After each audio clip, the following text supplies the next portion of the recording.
Hello YouTube! Today, we're going to be talking about land swindlers who tricked Sekisui House Inc. in 2017. This was one of the biggest fraud cases in Japan's real estate history. If you've landed on this page, that means you are curious about my YouTube channel, what it stands for, the journey so far, and what you can expect to discover as a cherished member of this growing community. I'm so thrilled to have the opportunity to introduce you to the channel, to the values, and the passion that drive it, and to the exciting adventure that lies ahead for us all. If you enjoyed today's episode, you hit the like button and please make sure you subscribe to my channel by all means, because you know what? It's super fun. You get to stay informed with my next video coming up soon. And now let's hit the book together, shall we?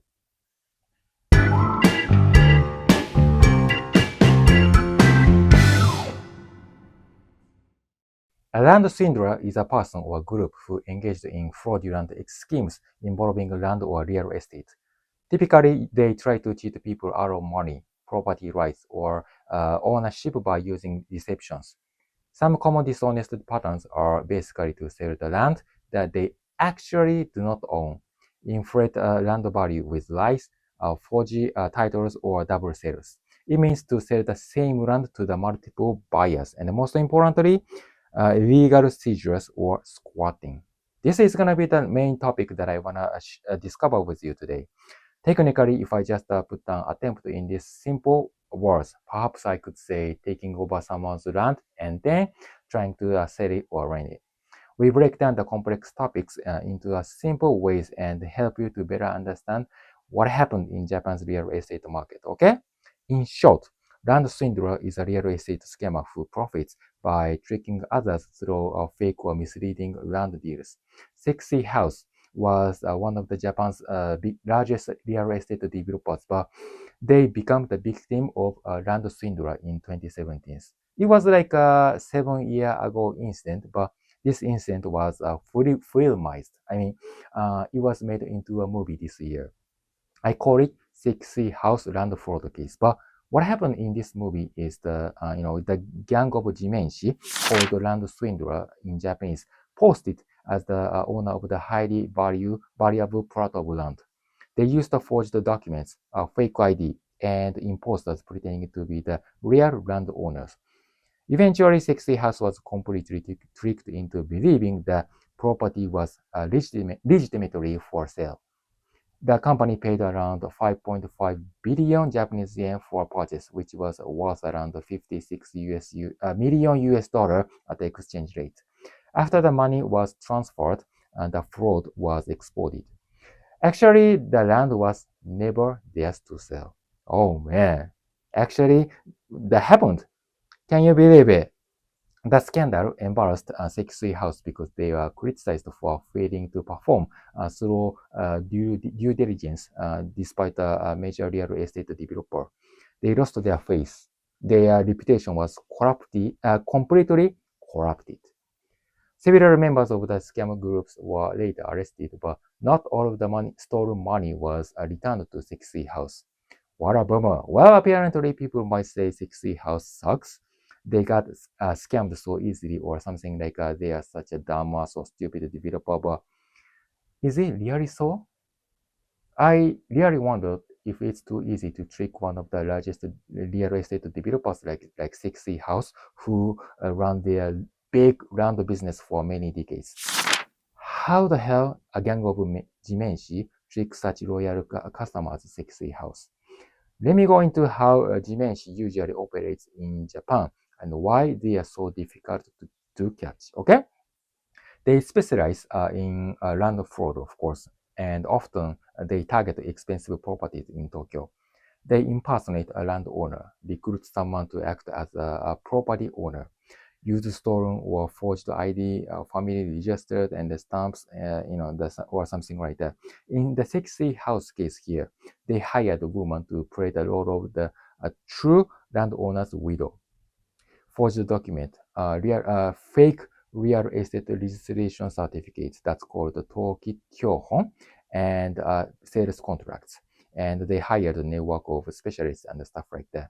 Jimenshi are often organized group. Okay, not single scammer. Yeah, they include forgers, imposters, corrupt real estate brokers, and often lawyers who help to disguise the fraud.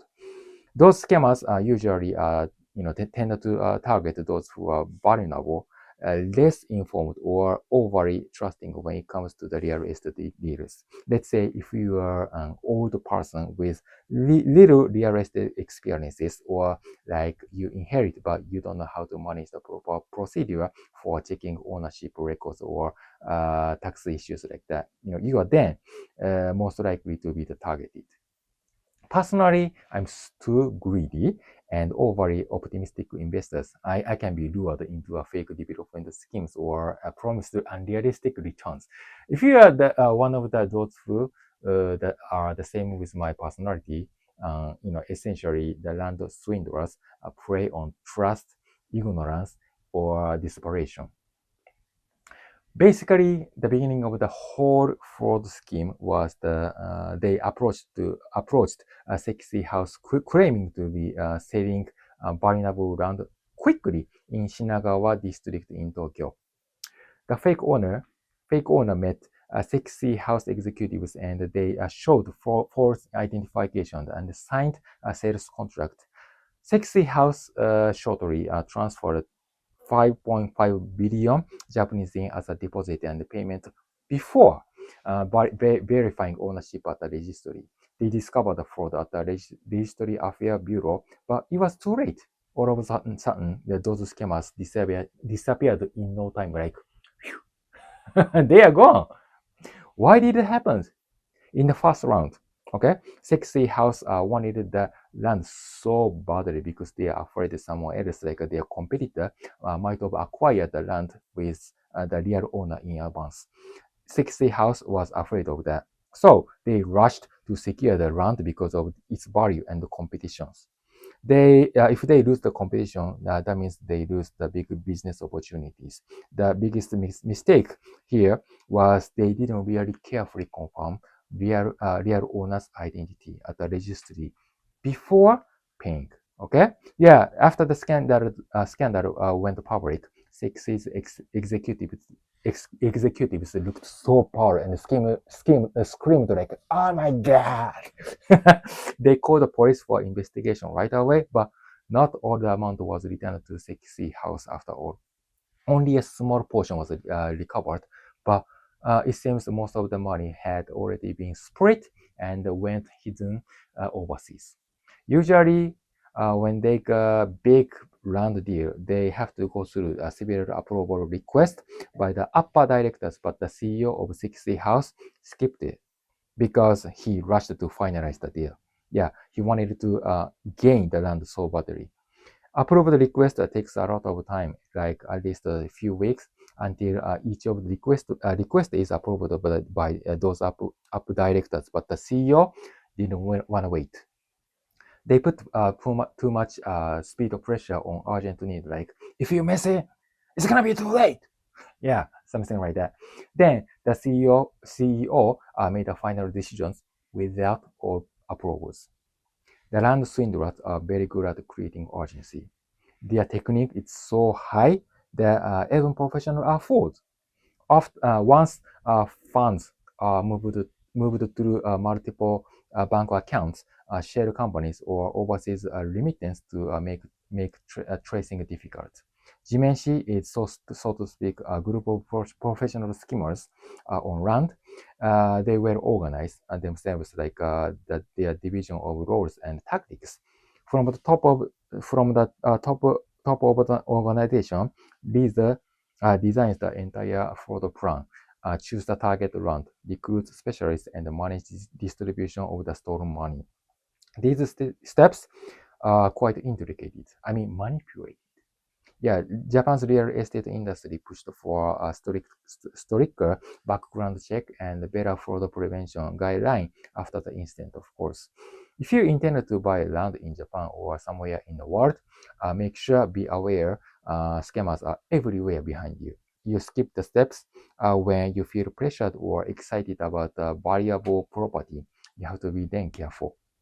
The best defense is to slow down, Double check and never ever trust documents alone. That all matters, everyone. Even though people get warned about those scammers, they get tricked so easily. Even I got tricked, yeah, because I'm too greedy. When they run across a variable stuff like a money tree, when they see a gold or a chunk of cash on a table right in front of you, your mindset is like you are blinded by money or greed. I understand the mindset, but professional scammers are good at it. The CEO of Sekisui House was so into it. For a better understanding of protecting your assets, let me just give you an example of Sekisui House for the case more. Let's say when you buyer wants to get your valuable land, but you don't want to sell it. You need to protect your property, right? Yeah, for example, in a Sekisui House case, there was a traditional style Japanese inn that's called Kaikikan, where located in West Gotanda, Tokyo. The land was extremely valuable and close to the prime commercial area. The land swindler targeted the land so badly because they knew Sekisui House wanted it for the city development. The inn had a reputation for being a quiet, classic place with tatami mattress and wooden architecture. It's like a royal palace, like a gorgeous mansion. Yeah, during the Showa era, Kaikikan was fairly well known as the high-class hotel and used as a discreet place for entertainment in Tokyo. However, by 2020s, Kaikikan became old-fashioned and it gradually lost their loyal customers. And afterwards, the owner closed its business because the owner passed away. His wife became a widow, but he didn't want to demolish the building or sell the land to someone else because the inn had a long history about how he and his wife grew their hotel business. She loved the place and their memories with Kaikikan. So, but after he passed away, she took over his business, but the business was not good enough for profit. And physically, she had a hard time running their business because she was too old too. Yeah, so the number of customers declined, but the number of someone increased. You know who increased? Real estate developers. They approached the land acquisition at Kaikikan, but she refused them all. No matter how many times real estate buyers approached for the proposal, but she said no. So the developer impersonated as a customer and approached her in the inside. She hated that again. Yeah, she accepted the reservations only for loyal customers. She didn't let any customers stay without the membership. So what happened was obviously the business didn't go well, right? It makes sense, right? Yeah, after she closed a Kaikikan Inn, she got in the hospital and she was dying. For a decade, the building was empty.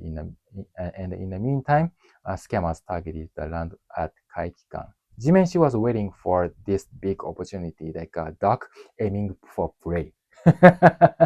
So the group leader of scammers hired an actress to impersonate the true landowner and presented the deal with her. Sekisui House, eager to acquire the land so quickly, believed impersonator would be the true owner. They didn't, confirm the identity, but as I said earlier, they signed a contract and paid millions of yen as deposit, and then they got messed up, as I told you. I think this is a good example of how people are deceived by scammers. You understand? Yeah, you understand you wouldn't be tricked for money, but when you feel speed pressure and get greedy, people might trick you. Make sure you monitor your fixed asset very, very carefully on a daily basis and do not share your ID with anybody.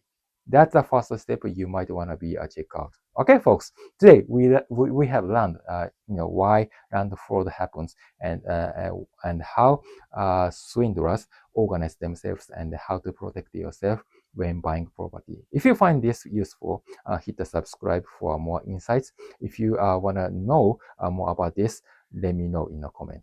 Okay? Thanks for watching.